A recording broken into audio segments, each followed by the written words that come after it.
இந்திய திரையுலகில் தனித்துவமான நடிகர்களில் ஒருவர் ஃபகத் ஃபாசில். இவர் நடிப்பில் அடுத்ததாக உருவாகியுள்ள மலையாள படம் ஓடும் குதிரா சாடும் குதிரா.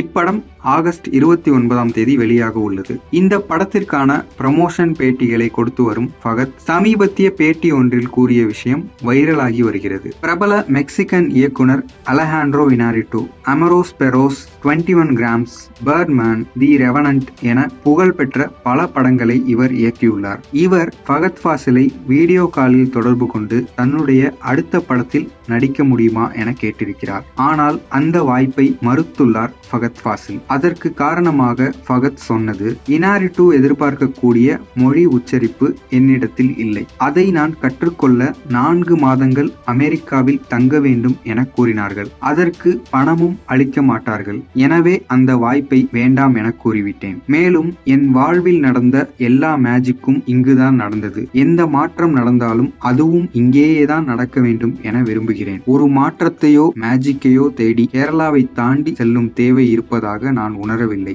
என கூறியுள்ளார் ஃபகத் ஃபாசில். அலெஹாண்ட்ரோ இனாரிட்டோ அடுத்து இயக்கும் படத்தில் டாம் குரூஸ் நடிப்பதாக சொல்லப்படும் இந்த வேளையில் அவர் படத்தில் ஃபகத் ஃபாசில் நடிக்க மறுத்தது பெரிய பேசுபொருளாகியுள்ளது.